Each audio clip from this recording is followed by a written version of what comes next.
Sr. Dr. Pinto Balsemão, muito obrigado pelo desafio e, sendo eu militante do PSD e com muita honra, permita-me um cumprimento muito especial ao Sr. Presidente do Partido e dizer que o PSD tem duas características que nos que nos dão alento para continuar no PSD e para continuar na luta pela social-democracia.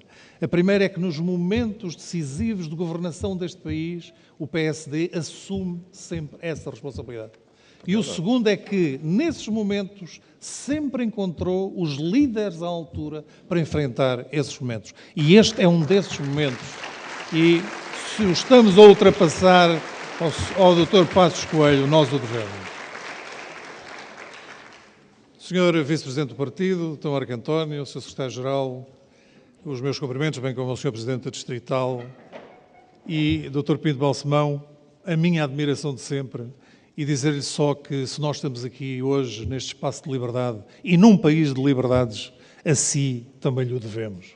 E eu acho que com isto lhe expresso toda a minha admiração.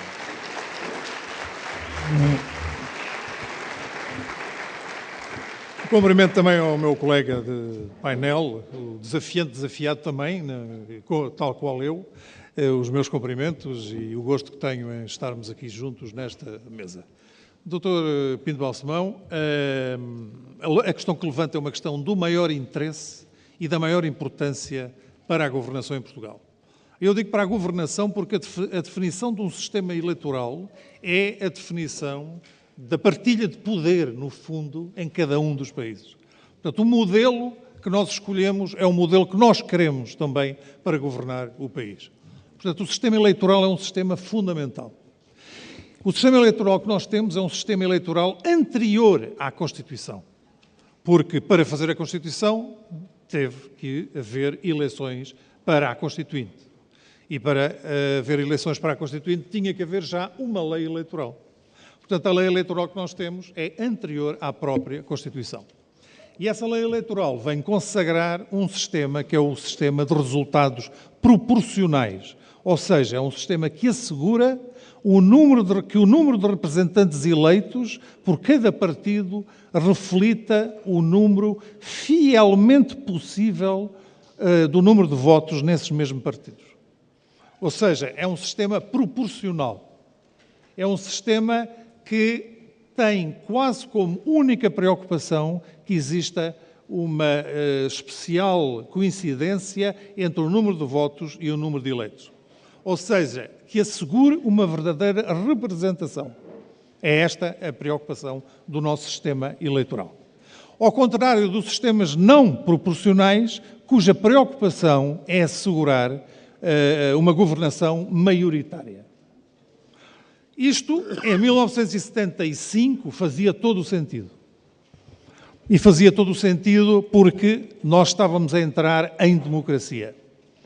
Nós estávamos a entrar na democracia sem saber bem o que o futuro nos podia trazer, saídos de uma ditadura. E, portanto, era preciso assegurar essa verdadeira representação. Hoje, com a maturidade que a democracia portuguesa atingiu, com a estabilização que a democracia portuguesa hoje tem, e como dizia o Dr. Francisco Pinto Balsemão, nós precisamos efetivamente mudar o nosso sistema eleitoral. E como? E como? Nós temos que dar o salto, saber dar o salto do sistema proporcional para um sistema de representação que assegure maiorias de governação.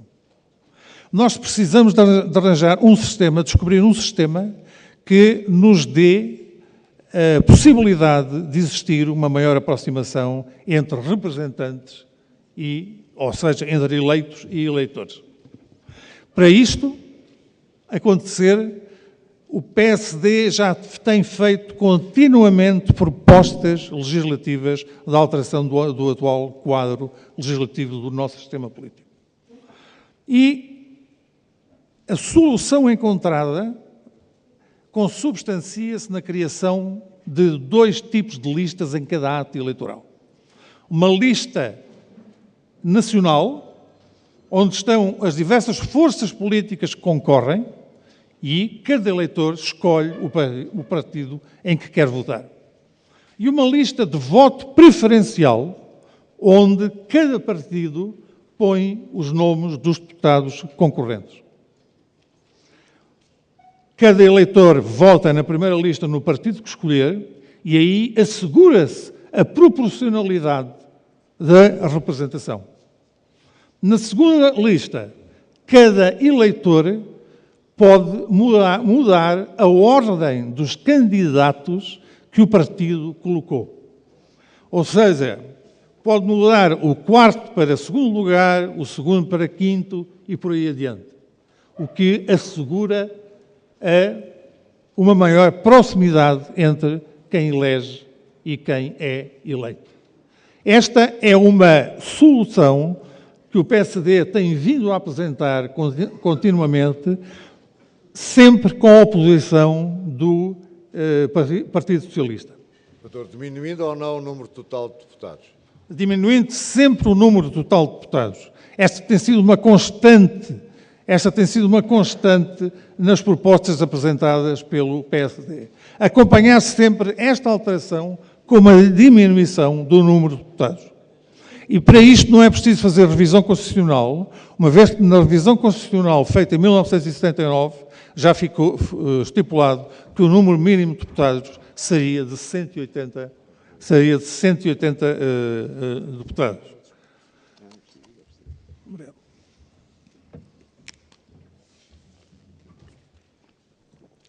Seria de 180 deputados. O que quer dizer que nestas negociações que é preciso fazer com o Partido Socialista, porque é preciso 2/3 para se poder fazer esta reforma do sistema eleitoral, tem sempre havido do Partido Socialista válvulas de escape para fugir a um acordo. E normalmente a grande objeção que o Partido Socialista põe é na redução do número de deputados. O Partido Socialista, embora o anuncie, não está interessado na redução do número de deputados.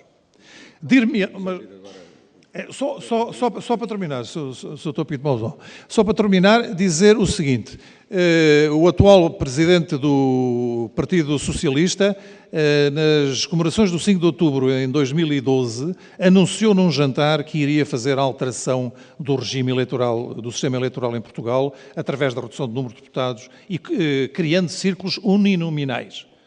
E que apresentaria uma proposta até ao fim desse ano. Não apresentou. E, muito recentemente, no mês de maio deste ano, nós vimos o Partido Socialista apresentar de novo esta proposta. Mas todos sabemos que o Partido Socialista apresenta de novo esta proposta por uma única razão. Para apresentar um facto político no meio do conflito interno que o Partido Socialista vive. Obrigado. Sr. Professor, sobre este tema... e se quiser passar depois para o voto eletrónico e para o voto obrigatório. Muito obrigado. Eu talvez seja mais breve, não tenho certeza, que o Dr. Fernando Negrão. Gostava, em primeiro lugar, de agradecer, obviamente, o convite que me foi feito pelo Dr. Francisco Pinto Balsemão. Gostava de cumprimentar o Primeiro-Ministro, e neste caso aqui na sua condição de Presidente do Partido Social Democrata, e alguns colegas, inclusivamente amigos, como o Ministro Poiás Maduro, aqui na primeira fila. Em 2 segundos, gostava de dizer, como declaração de princípios, que eu creio que a democracia portuguesa, já que estamos em celebração dos 40 anos, não só da democracia portuguesa, como também do Partido Social Democrata, teve sorte, e a palavra é mesmo esta, em ter o sistema partidário que acabou por ser consagrado nas primeiras eleições para a Assembleia Constituinte e, sobretudo, pela fundação do PSD. Como sabem, nem todas as democracias escolhem, entre aspas, os seus sistemas partidários. E muitas vezes as democracias têm partos muito dolorosos, têm partidos que defendem valores autoritários, e o PSD, creio eu, e quase todos os estudos que nós fazemos sobre o tema apontam, o PSD cumpriu um papel extremamente importante na fundação da democracia, porque tinha, por um lado, uma legitimidade democrática, porque os seus fundadores foram dissidentes e lutadores pela democracia na fase final do regime autoritário e, por outro lado, ocuparam um espaço político também de tipo democrático. Como sabem, nem todas as democracias têm esta sorte. E quando eu digo sorte, é porque, como sabemos, em 1974-75, a configuração do sistema partidário poderia ser outro. E, portanto, eu acho que vale a pena salientar esse ponto, independentemente das nossas simpatias ideológicas ou outras. Em segundo lugar, e muito rapidamente, gostaria de dizer que as minhas intervenções aqui não têm muito o caráter do que é que será melhor ou pior, porque o meu grande problema é que, como estudioso da vida política, a minha opinião sobre o que é melhor ou pior tem um interesse relativo. Porque, porque o fundamental é saber até que ponto é que muitas das propostas que estão em causa podem ser efetivamente feitas, tendo em vista a configuração do nosso sistema democrático, e é para aí que eu gostaria de ir. Em primeiro lugar, passado 40 anos de democracia em Portugal, não há dúvida nenhuma que nós podemos começar algum modelo de experimentação. O grande problema, não vale a pena iludi-lo, é que quando um sistema partidário é criado com base num determinado sistema eleitoral, e este é o nosso, foi criado pelos pais fundadores da nossa democracia, nós sabíamos que o nosso sistema eleitoral foi feito para proteger os partidos políticos, para institucionalizar os partidos políticos, não é verdade? E também, como a segunda dimensão, dar voz à pluralidade e não à governabilidade. Não é? A governabilidade não era a preocupação fundamental dos pais fundadores da nossa democracia. Eles teriam escolhido outro sistema, com certeza que teriam escolhido outro sistema eleitoral, e eles já sabiam perfeitamente qual é o efeito que o sistema eleitoral tem, ou que os sistemas eleitorais podem ter, na configuração depois dos sistemas partidários, em função, obviamente, de cada democracia. Ora bem, 40 anos depois, eu diria que sim, vale a pena experimentar, com alguma moderação. Qual é o problema? O problema é que, na maior parte dos casos, os processos de mudança têm a ver com crises. Ou seja, raramente um sistema democrático pensa racionalmente os seus 2 mais importantes partidos políticos, ou 3, depende agora das maiorias que são necessárias para reformar um sistema eleitoral, encontram-se a uma mesa e decidem, vamos mudar efetivamente o sistema eleitoral, não é? Quase todos os sistemas políticos democráticos muitas vezes mudam e reformam-se com base em dimensões de crise. É claro que nós vivemos, eu espero que rapidamente terminemos, uma conjuntura de crise, não é? Neste caso de crise económica, financeira, intervenção, todos nós sabemos. O que parece que é um fator importante para eventualmente existir alguma mudança, mas não é. Mas não é.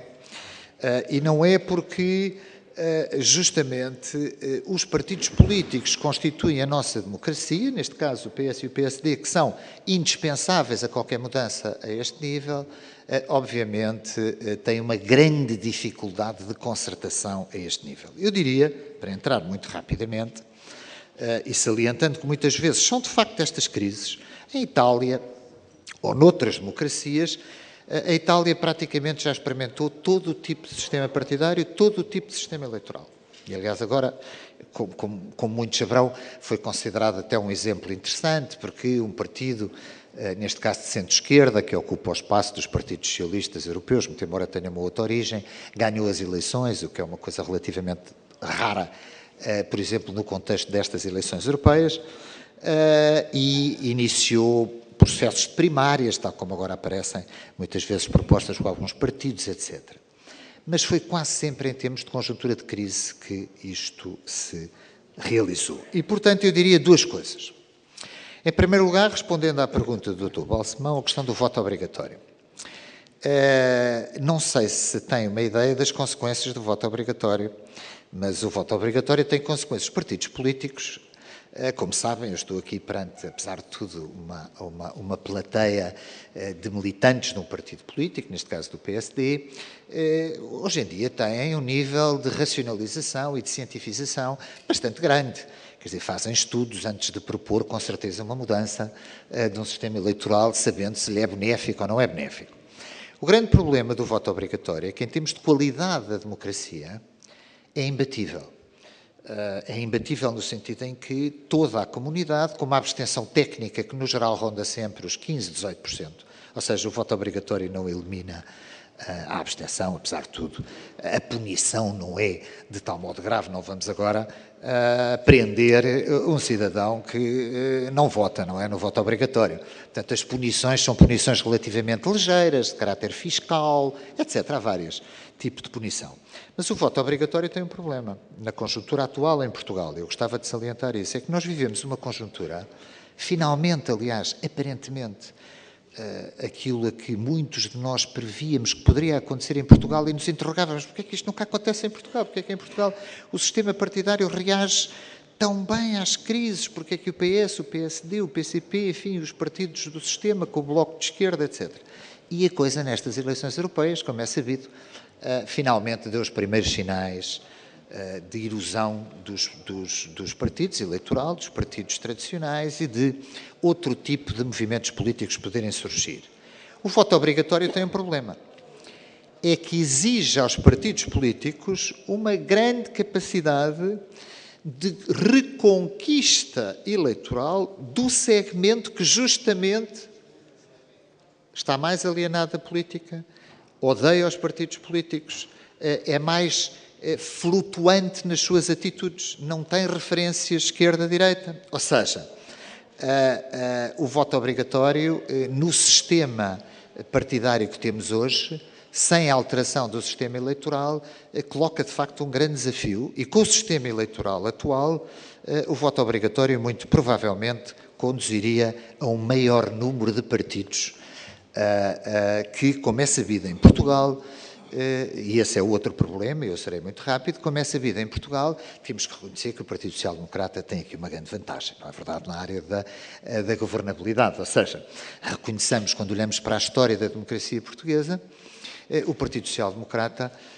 com maiorias absolutas ou com coligações com o CDS-PP, tem, de facto, a vantagem de ser uma alternativa estável de governabilidade. O principal partido da oposição tem um drama que é conhecido, como todos sabemos, nos últimos 35 anos, para não dizer desde 1976, que é a grande dificuldade de encontrar governos de maioria absoluta ou estáveis em Portugal. Esqueça do Bloco Central, que também já existiu. Exatamente, que já existiu o Bloco Central, claro. Mas não, é um desafio. Os partidos têm desafios, de facto, e o Partido Socialista tem este desafio que não é fácil de resolver com o atual sistema eleitoral. Em segundo lugar, eu creio que, e digo isto com toda... Eu acho estranho que o Partido Socialista, neste caso, na proposta que me parece, obviamente, e que nos parece, aliás, a nós, até comunidade de politólogos, uma das boas propostas da reforma do sistema eleitoral, que é abrir as listas de deputados ao voto popular. Não pensemos que isto vai resolver, longe disso, que isto vai resolver o problema da desconfiança cada vez maior do eleitorado perante os partidos políticos tradicionais. A grande questão está em que, com o sistema de voto obrigatório, esta desafecção do eleitorado perante algum tipo de partidos daria origem, no atual sistema eleitoral de tipo proporcional, a uma grande pluralidade de partidos que não são seguramente favoráveis a um ambiente de governabilidade. Portanto, voto obrigatório no atual sistema eleitoral, em minha opinião, é relativamente complexo para a qualidade da democracia em Portugal, nesta primeira fase. Obrigado. Dr. Fernando Negrão, voto obrigatório e, obrigatório ou não, o voto eletrónico pode ajudar a combater a abstenção. Eu sou radicalmente contra o voto obrigatório, porque acho que é o contrário daquilo que são os valores da democracia. A democracia é a liberdade, a democracia é a tolerância, a democracia é também a solidariedade. E no voto obrigatório nós estamos a obrigar os nossos cidadãos a irem votar. Mas o direito de voto não é também um dever de voto? É evidente que é um dever, mas é um dever que deve ser exercido de forma pedagógica e não através de uma obrigatoriedade. E até porque se nós formos ver a história do voto obrigatório e do voto facultativo, nós vemos que, por norma, as democracias musculadas têm o voto obrigatório. As democracias que têm origem em ditaduras militares e em países com tradição de intervenção de golpes militares, por norma, têm voto obrigatório. Os países com grandes tradições democráticas, os países com longos anos de democracia, por norma, têm sempre o voto facultativo. Agora, temos que fazer pedagogia, temos que explicar civicamente o que é a importância do voto, o que é a importância do dever de votar. Mas não o dever obrigatório, mas sim o dever facultativo. Porque uma democracia é mais saudável e é mais rica quando tem cidadãos eleitores que o fazem de uma forma consciente, empenhada e voluntária. E tenho a certeza que a democracia não terá a mesma qualidade se o cidadão eleitor for votar porque é obrigado a esse voto. E por isso eu tenho esta preferência muito acentuada, confesso, pelo voto facultativo. Não se espera que nos tempos de crise haja pouca abstenção. É óbvio que haverá sempre muita abstenção nos tempos de crise, mesmo que houvesse voto obrigatório. Mesmo que houvesse voto obrigatório. No Brasil, onde a democracia é uma democracia consolidada, há voto obrigatório. No entanto, os níveis de abstenção são muito altos. E hoje discute-se a possibilidade do Brasil na Bélgica, vir a ter, e na Bélgica creio que também há, não é propriamente uma antiga ditadura. Não, também não. Há exceções para confirmar essa regra. Há exceções para confirmar essa regra. Relativamente ao voto eletrónico, o voto eletrónico é fundamental porque nós precisamos de desburocratizar todo este processo de voto. Nós precisamos de apresentar um quadro de facilidade de exercer o direito de voto aos nossos jovens, que ele perceba que está adequado aos instrumentos com os quais ele está habituado a trabalhar. Ou seja, através das redes sociais, através da internet, através de plataformas de internet para poder votar. Um cidadão que no dia das eleições se desloca do seu país para um outro país ou da sua cidade para outra cidade, precisa ter um meio para poder exercer esse voto. E é por isso que nós vemos os jovens também a fugirem do exercício do seu direito de voto, porque não têm esses meios que eles considerem os mais adequados para votar. A Comissão Nacional de Eleições, desde 1997, que vem fazendo experiências com voto eletrónico. Fez experiências... É muito tempo, não? É muito tempo, é demasiado tempo. Em 1997 fez as primeiras experiências nas eleições autárquicas em 97 e 2001. Nas eleições europeias de 2004, nas eleições legislativas de 2005 e sempre com enorme sucesso e com enormes níveis de adesão. E com uma curiosidade. Há um grupo de pessoas que têm aderido maciçamente ao voto eletrónico. São os cegos, porque lhes dá a possibilidade de votarem sozinhos, não precisam de ir acompanhados. Portanto, o voto eletrónico tem este conjunto de virtualidades que me parece da maior importância e da maior urgência que passemos à ação no sentido de vermos consagrado o voto eletrónico. Obrigado. Vamos, ainda dentro do sistema constitucional em que nós vivemos e eleitoral, gostava de vos ouvir a seguir sobre as vantagens de manutenção ou não do sistema de governo semipresidencialista, que, como sabem, foi criado bastante inspirado pelo então glorificado mestre francês Maurice Duverger, e numa Constituição francesa que, nem por razões históricas, nem por razões de texto, ficou exatamente igual à nossa. E depois, ligado com isto, a vantagem ou desvantagem de haver uma segunda Câmara, chamemos-lhe Senado ou não. Eu já agora, em relação ao voto eletrónico, tenho a mesma opinião, ou seja, eu acho que ele deve ser efetivamente implementado. Os poucos estudos que existem sobre o voto eletrónico apontam claramente para que até algumas dimensões do género barreiras culturais efetivamente não existem, ou seja, poderíamos ter tendência a pensar que segmentos da sociedade eventualmente menos educados, etc., reagiriam ao voto eletrónico. Aparentemente não é o caso, nos países que o têm e, portanto, sob esse ponto de vista não tenho dúvidas. Sobre o sistema semipresidencial, vou ser muito breve. Nós sabemos que, mais uma vez, em democracia, os portugueses não escolheram o sistema semipresidencial. Quer dizer, escolheram muito indiretamente, não é verdade? O sistema semipresidencial que temos em Portugal, com algumas reformas, foi, como sabemos, uma consequência, em primeiro lugar, de um pacto entre os militares e a elite democrática e, a seguir, legitimado, obviamente, democraticamente, em várias eleições e mudanças. Eu sou, nesta conjuntura, isso aí penso não ter dúvidas sobre esse ponto de vista, favorável ao atual sistema semipresidencial. É claro que nenhum Parlamento, depende, e muitas vezes quase nenhum Primeiro-Ministro não se zangou com o sistema semipresidencial. Enfim, em Portugal isso acontece, é natural, não é verdade? Não temos qualquer dúvida sobre esse ponto de vista. Mas o sistema semipresidencial de uma democracia como a portuguesa só poderia ser contrastado com um sistema de tipo parlamentar. E um sistema de tipo parlamentar, no caso português, com a desconfiança significativa em relação aos partidos, com a lei e o sistema eleitoral que temos, com a dimensão governabilidade que isso provoca, a presença de um Presidente da República com uma legitimidade, todos sabemos, tem sido muito discutido, eu escrevi um pequeno livro com um colega meu, onde analisei todos os vetos presidenciais, todas as diferentes atitudes políticas dos Presidentes da República em Portugal, mas, apesar de ter sido vagamente, ter sofrido alguma erosão nesta crise, com o Presidente Cavaco Silva, e como seria natural, uma baixa de popularidade do Presidente da República e da instituição presidencial,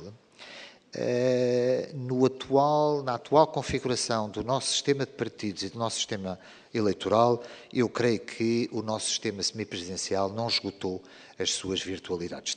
Pode ser reformado, pode haver pequenas alterações de poderes relativos das instituições, mas a passagem de Portugal a um regime de tipo parlamentar, em princípio, e salvo melhor opinião, não traria melhor qualidade ao funcionamento do nosso sistema. A outra alternativa é a passagem a um sistema de governo presidencial. O modelo presidencial, exatamente.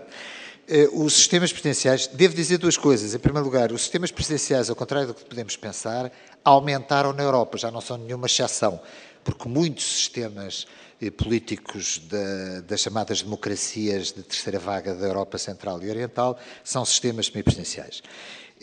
Quanto ao sistema presidencial, não está nem na cultura política portuguesa, nem na cultura política europeia a implantação de sistemas de tipo presidencial, como nós temos, por exemplo, no Brasil, o chamado presidencialismo de coligação, que eles chamam de coalizão, ou, neste caso, a maior parte dos sistemas políticos latino-americanos, para não falar do norte-americano, que é muito particular e que não é facilmente exportável.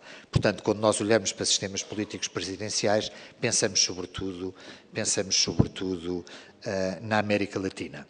E a verdade é que, no caso europeu, nós não temos nenhuma experiência no fundamental, não temos nenhuma experiência que nos possa dizer que há alguma virtualidade em termos de maior participação política, em termos de... Porque é essa a nossa grande preocupação, creio eu, é a qualidade do funcionamento das nossas instituições, quer dos órgãos de soberania, quer da relação entre a sociedade civil e os seus representantes.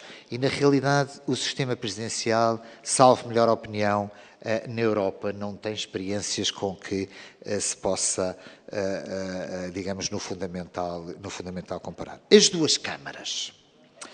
Bem, em primeiro lugar, iria aumentar, como devem calcular,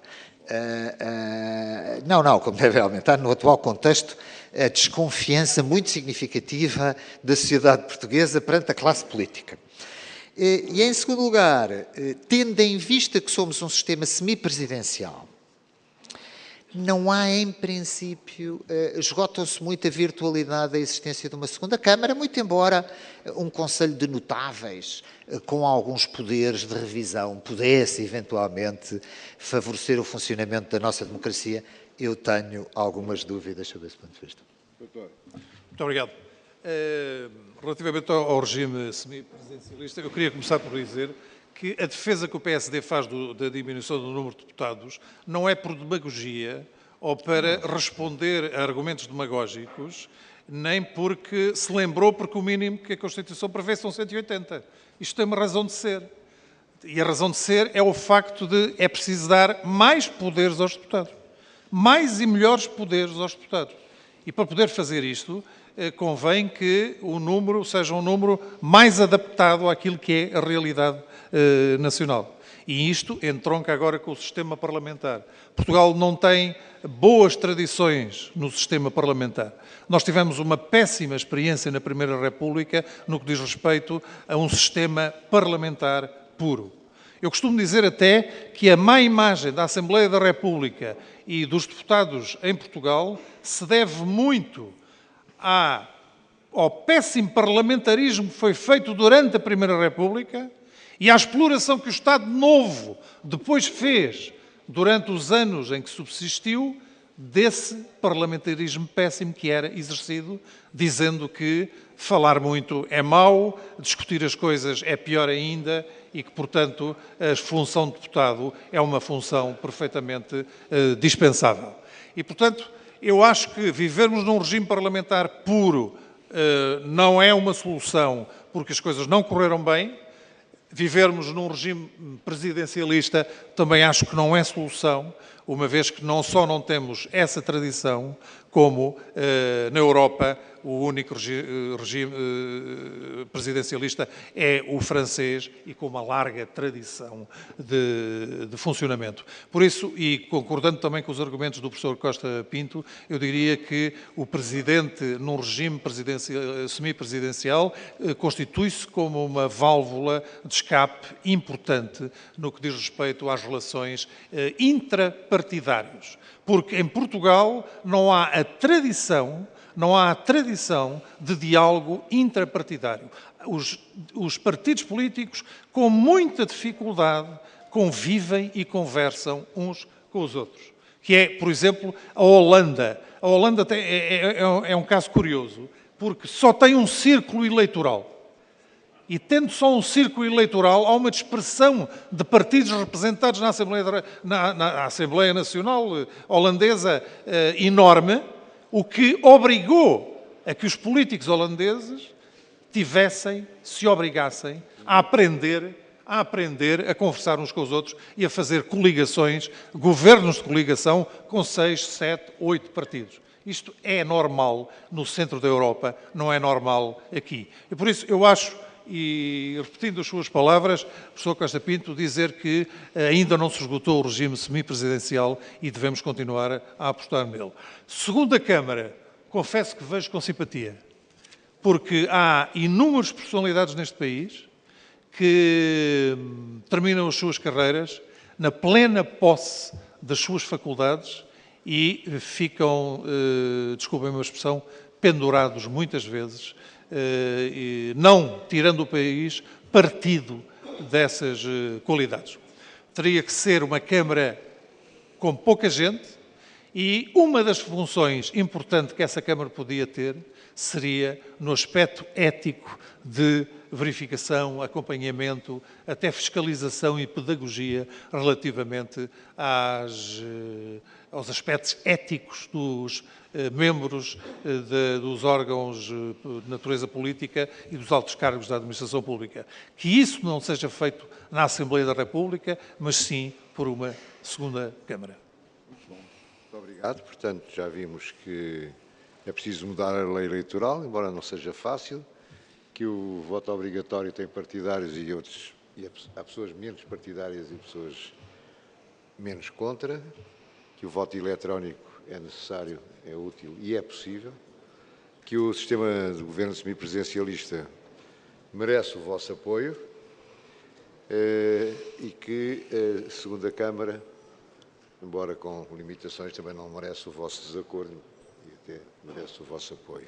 Agora gostava, já temos de acelerar, passar para um último grupo de questões que eu poderia resumir assim: a democracia representativa consegue conviver com a sociedade online. Por outras palavras, eu julgo que nós todos entendemos e concordamos que tem havido um enfraquecimento no exercício da democracia e no bom funcionamento da democracia. A minha pergunta é: como é possível ou não absorver e enquadrar dentro do sistema democrático realidades e mecanismos que, entretanto, foram surgindo?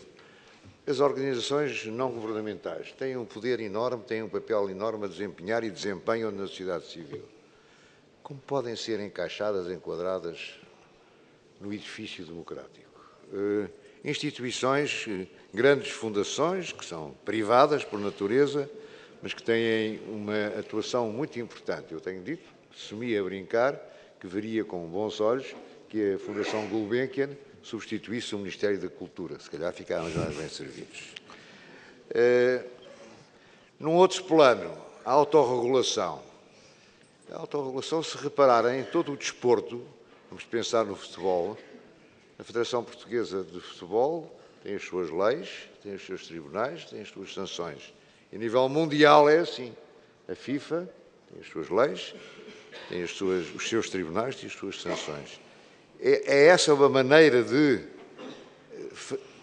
viver a democracia de outra maneira? De outro modo, isso é enquadrável naquilo a que nós chamamos de democracia? Depois temos os chamados single interest groups, ou seja, grupos concentrados num só interesse, utilizam todas as formas legais de direito de petição, de manifestações, e utilizam cada vez mais a internet e as redes sociais para perseguirem um objetivo concreto. Depois desfazem-se quando esse objetivo é alcançado. Esses grupos são integráveis na vivência democrática. E como? Só mais um exemplo. Fenómenos ou mecanismos interessantes como os orçamentos participativos, que são praticados em várias câmaras, em que são os interessados a decidir o destino das verbas que a Câmara tem ou decide dispor para uma utilização, a decidir pelos próprios. Isto faz sentido? É alargável essa prática a outras áreas? Portanto, eu tentei resumir esta questão na tal pergunta, se a democracia representativa consegue conviver com a sociedade online. Sr. Professor, quero começar.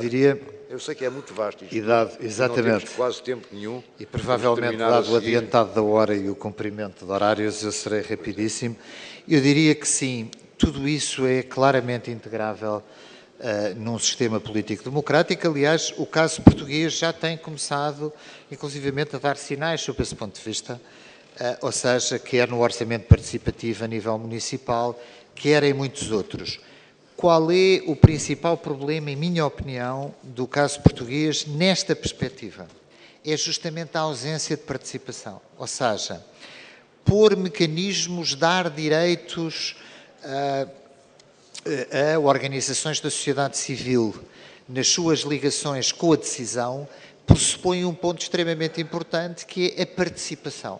Se a participação é muito pequena, obviamente temos um modelo neocorporativo em que os grandes interesses, no fundamental, capturam este tipo de relações. E esse é que é, inegavelmente, o grande problema. Não é o problema da teoria, que essa é muito simpática. O problema é como é que nós empiricamente verificamos que isso tem alguma possibilidade de acontecer ou não. Os partidos políticos não têm um papel a desempenhar aí? Sem dúvida. Mas aqui, no que toca aos partidos políticos, eu gostava de dar alguma tónica, apesar de tudo otimista. E gostava de terminar com essa questão. Muitas vezes nós olhamos para a cena política europeia e só vemos partidos extremistas por todo o lado nestas eleições. Mas esquecemos-nos, às vezes, do outro lado. Permitam-me, nos anos 80, 90, por exemplo, em Itália, não sei se lembram muitos, havia o debate sobre os neofascistas italianos iam chegar ao poder. Iam chegar ao poder, eram o maior partido, vinham do movimento social italiano, etc, etc. Bem, o partido Francisco de Fini, em Itália, também acontece, avançou da extrema-direita para ocupar um espaço político de direita. Ou seja, também há mudanças a este nível. Isto não é só um caminho de polarização. Cada vez que muitos partidos políticos capturam votos de protesto, eu não estou aqui a adorar a pílula, não é? Mas quero dizer que, no geral, há movimentos muito contrastantes sob esse ponto de vista, não é? Incluindo Ou seja, a judicialização do poder executivo. ora bem, a questão da judicialização é outra questão que eu não queria, obviamente, entrar, até porque o caso português é extremamente recente, esse tema é extremamente recente. E devo dizer com toda a sinceridade que nós até provavelmente seremos um estudo de caso sob esse ponto de vista, não sei se bom se mau, isso já é outra questão, seremos um estudo de caso, porque todas as consequências negativas da judicialização da política foram claramente apontadas em Itália e nós sabemos no que é que isso deu, nomeadamente, digamos, uma catástrofe sob o ponto de vista do funcionamento do sistema partidário, mas isso é outra questão. Aqui, no caso português, é um caso tão específico que eu devo dizer com toda a sinceridade, tenho poucos elementos de comparação. Ou seja, por um lado, parece-me este ativismo um pouco no limite da decisão dos líderes políticos, mas sobretudo aponta para um ponto e eu quero terminar aqui. Se é que o nosso Presidente não nos vai colocar mais questões, que provavelmente não será o caso, não sei. Eu gostava, mas já não temos tempo. Reparem, o grande desafio, e esse é claramente detectável, mas não é resolúvel pelos dirigentes políticos nacionais, é como dirigir, no fundamental, a democracia portuguesa, ou outra, com instituições que estão, no fundamental, feitas para um sistema democrático autónomo e não integrado como hoje está na União Europeia, e que vai perdendo cada vez mais capacidade de decisão. Há uma frente, que é a frente como democratizar a União Europeia, que essa vai demorar muito tempo e não vamos agora entrar nela, mas esse é o principal desafio, ainda hoje, em democracias como a portuguesa. E reparem, quase todos os dilemas, aliás, do nosso Primeiro-Ministro, que falará dentro de pouco tempo, remete para aí. Ou seja, estamos a funcionar com instituições políticas num quadro como se tivéssemos, efetivamente, a nossa moeda, a nossa decisão sobre política económica, etc., que, efetivamente, nós sabemos que não é o caso e que é cada vez menos o caso, independentemente do programa de ajustamento que temos, não é verdade? E, portanto, eu diria que, no nosso caso, mas em quase todas as democracias, existe uma grande divergência de ajustamento, esse sim, entre aquilo que as instituições democráticas nacionais estão preparadas para fazer e o desafio da perca de grandes instrumentos de decisão por parte dessas democracias. Isso não vai ser fácil. A única questão que nós temos que fazer é tentar adaptar. Não há soluções a curto prazo, creio eu, muito fáceis sob esse ponto de vista. Muito obrigado. Dr. Fernando Negrão. Eu diria, relativamente às redes sociais, não há outro remédio. Relativamente às redes sociais, não há outro remédio senão serem integrados no funcionamento do sistema político. E dou como exemplo prático a onda de solidariedade em 2010, quando do sismo do Haiti. Facebook e Twitter. Mensagens de apoio, captação de voluntários, donativos para organizações humanitárias, não só no Haiti, mas em todo o mundo. Facebook e Twitter. Isto para não falar já na Primavera Árabe e, enfim, na sequência que teve em vários países a imolação de um cidadão na Tunísia. Portanto, o sistema político e os partidos políticos têm que saber absorver todos estes novos instrumentos e estas novas tecnologias que a sociedade vai fornecendo. Quando o Dr. Pinto Balsemão nos pergunta acerca dos orçamentos participativos, da autorregulação, enfim, todas estas questões, eu diria que nós, em democracia, hoje em dia, temos que deixar de falar só em representação e temos que passar a acrescentar a participação. A participação é fundamental para uma boa representação. Isto quer dizer que, politicamente, nós temos que estar atentos à evolução da sociedade, nós temos que estar abertos, ou seja, os partidos têm que ser entidades cada vez mais abertas a estas novas realidades para podermos dar resposta aos anseios e à participação que os cidadãos querem ter na vida da sociedade em que vivem. Muito obrigado. Penso que com este matiz muito importante entre representação insuficiente e participação cada vez mais necessária, demos um excelente contributo e numa perspectiva social-democrata para aquilo que aqui viemos debater com a vossa valiosíssima intervenção, com a vossa presença, com a vossa experiência, com tudo aquilo que de tão importante disseram. Penso também que preenchemos o objetivo desta conferência, que é, no fundo, oferecer alternativas concretas que inspirem programaticamente os representantes políticos na ação a desenvolver nos campos da democracia política, económica, social e cultural. Muito obrigado.